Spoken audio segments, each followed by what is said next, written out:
Mortification ailment chapter. Mortification ailment chapter. I have repeatedly told you, my friends, the causation or causative factors are very, very important to homeopathic practitioners. কারণ রোগের কারণটা কী, বিভিন্ন কারণে রোগের উৎপত্তি হয়, আমরা সেগুলো জানি। মনের কষ্ট থেকে যদি বিভিন্ন রকম রোগ হয়, যাকে বলি আমরা mortification element chapter, if Kane's repertory mind chapter, mortification ailment chapter, there are many important medicines. Some of the important medicines are colocin, ignatia, lycopodium,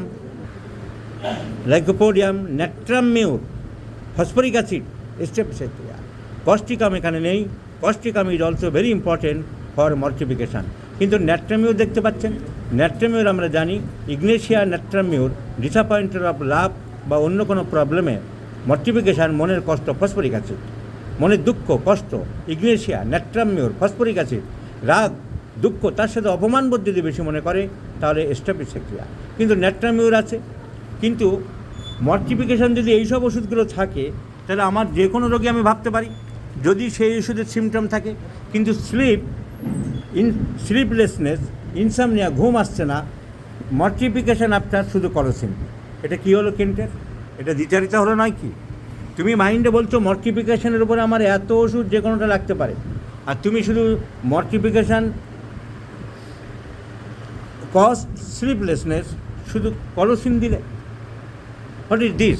so repertory is not the final authority.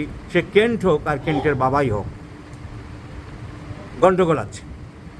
তাই যারা repertory best করে, যারা এই যে ইনসামনিয়া একটাই main কারণ, মনে দুঃখ পেয়েছিল, তার এই বাচ্চাটার মা মারা গেছে। মা মারা যাওয়ার পর থেকে মায়ের কথা ভাবে, মায়ের স্বপ্ন দেখে, মাকে নিয়ে সবসময় মনের মধ্যে, তারপর থেকে ঘুমাচ্ছে না। তাহলে আমরা যদি এখানে কলোসিন প্রেসক্রিপশন করি, ওই ডু ব্লান্ডার। কলোসিনটার কী আছে মেয়েটির? সুতরাং repertory is not the final authority. আর কেন তার প্রিফেসে বলে গেছে, every rubric is verified, every medicine is verified. I do not agree. এ কথা ঠিক নয়, এ কথা সঠিক নয়। So think rationally and judiciously. এই ন্যাট্রামিউর দিয়ে আমি অনেককে সারিয়েছি, তাই আমি ন্যাট্রামিউর এখানে যোগ করে রেখেছি। তার সাথে মেন্টাল করে দেখিয়ে দিলাম দেয়ার আর সো মেনি মেডিসিনস, এর মধ্যে থেকে যে কোনো আসতে পারে। এই মেয়েটিরও ন্যাট্রামিউরের সিমটম, কারণ রিমোট এফেক্টস অফ মর্টিফিকেশান অনেক দিন পরের, এর irritable temperament, consolation aggravates, Beijing prefers, sadness. So Natramur 50 millisecond scale of potency is given once daily morning. Let's see the result, my friends.